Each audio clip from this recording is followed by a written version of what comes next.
demander aux membres de la Haute Autorité de... Hop.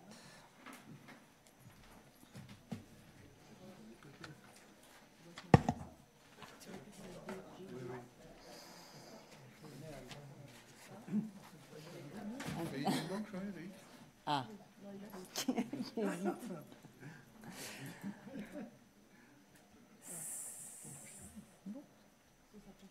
Bien, mesdames, messieurs, merci d'être présents ce soir. Comme prévu, nous allons ce soir vous faire l'annonce, j'insiste sur ce mot, des résultats de l'élection à la présidence du Parti Les Républicains. Avant de vous donner les résultats et que vous n'écoutiez plus que cela, je précise que si je parle d'annonce, c'est parce que la proclamation absolument définitive aura lieu après vérification éventuelle de contestation qui pourrait nous arriver dans les 24 heures. Donc, la décision définitive sera rendue mercredi. Résultat donc, vous savez que les électeurs inscrits étaient au nombre de 234 556. Nous avons eu 99 597 votants, ce qui fait donc une participation de 42,46% des inscrits. Parmi ces votants, 1054 ont fait le choix de mettre un bulletin blanc. Les suffrages exprimés sont donc au nombre de 98 543. Et je vais vous donner maintenant les résultats dans l'ordre du tirage au sort des trois candidats. Donc le premier candidat tiré au sort par la Haute Autorité est Maël de Calan, qui obtient 9 113 voix, soit 9,25% des suffrages exprimés. Le deuxième candidat dans l'ordre du tirage au sort est M. Laurent Wauquiez, qui obtient 73 554 voix, soit 74,64% des suffrages exprimés. Et enfin, la troisième candidate dans l'ordre du tirage au sort est Mme Florence Portelli, qui a obtenu 15 876 voix, soit 16,11% des suffrages exprimés. J'en viens à un dernier élément chiffré. Vous aurez tout cela sur le compte-rendu de cette annonce qui sera en ligne dans quelques instants, en vous indiquant que la majorité absolue était à 49 272 voix, donc 50%, plus un demi très exactement en l'occurrence, des suffrages exprimés. Voilà, je vous remercie et je vais céder la place car je crois qu'il souhaite maintenant prendre la parole au secrétaire général du parti, M. Bernard Accoyer.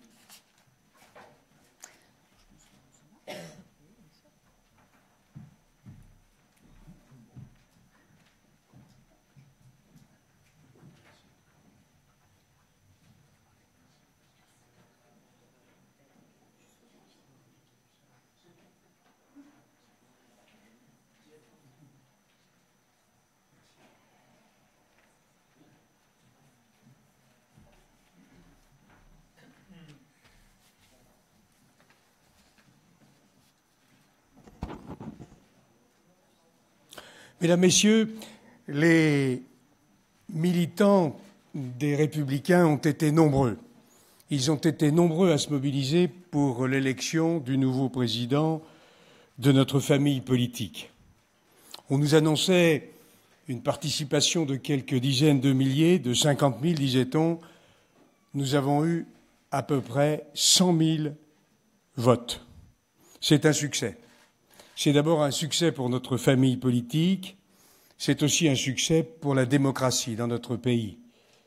Car on l'oublie trop souvent, la démocratie, c'est le débat entre la droite et la gauche. Depuis qu'il existe des démocraties, cela s'est passé ainsi et cela continuera naturellement ainsi, en face de la gauche modernisée, qui est celle de La République En Marche. Il faut un grand parti de la droite et du centre, et ce grand parti, c'est les Républicains. Les Républicains sont bien la première force militante politique de France. C'est en même temps la première formation d'opposition. S'ouvre maintenant une nouvelle page. Cette page, elle est construite sur notre fonctionnement, qui est un fonctionnement démocratique. Et je voudrais souligner que les Républicains viennent de choisir, en toute liberté, au terme d'une campagne exemplaire et irréprochable, viennent de choisir leur nouveau président par 100 000 votes. C'est une comparaison que l'on peut faire et qui mérite quelque attention, de se souvenir que c'est avec quelques centaines de militants à main levée qu'a été ratifiée la nomination du délégué général de La République En Marche. C'est une nouvelle page qui s'ouvre. Une nouvelle page qui s'ouvre après les défaites graves que nous avons connues au printemps, à l'élection présidentielle, aux élections législatives, après les coups bas, les trahisons qui ont suivi. Enfin, nous pouvons regarder l'avenir de façon positive. Je tiens à remercier tous ceux qui ont permis cette réussite démocratique, cette désignation, cette élection exemplaire. La Haute Autorité, sa présidente Anne Levade, qui a effectué avec les membres de la Haute Autorité un travail remarquable sur le plan juridique, un travail remarquable sur le plan technique, sur le plan informatique, qui est indiscutablement exemplaire, irréprochable. Je veux remercier également Gérard Larcher, président du Sénat, qui, dès le début des difficultés de notre famille politique au printemps, m'a accompagné, a accompagné notre famille politique, a remporté les élections sénatoriales, a lancé avec nous la refondation, qui est un travail qui devra être poursuivi, et qui a participé à la mobilisation de nos militants pour ce vote. Je veux remercier également tous nos militants qui se sont mobilisés, qui sont allés voter ou qui ont voté de chez eux sur leurs moyens informatiques.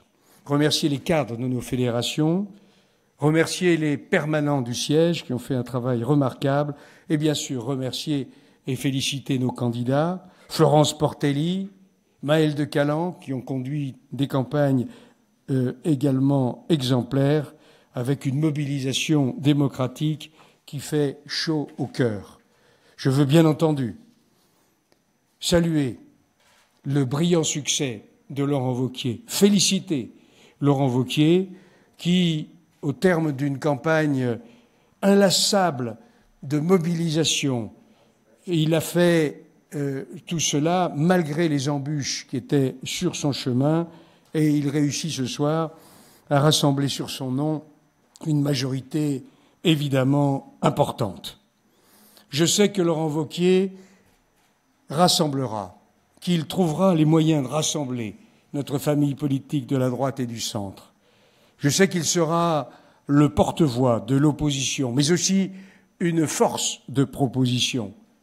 Je sais, car nous en avons parlé, qu'il poursuivra ce travail de refondation politique qui est indispensable pour les Républicains comme pour toute la vie politique française. Je sais aussi qu'il aura à cœur de bâtir un projet pour la France. Je lui souhaite bonne chance, je souhaite bonne chance aux Républicains et je souhaite aussi ce soir, avec des arguments forts pour cela, bonne chance pour la démocratie dans notre pays.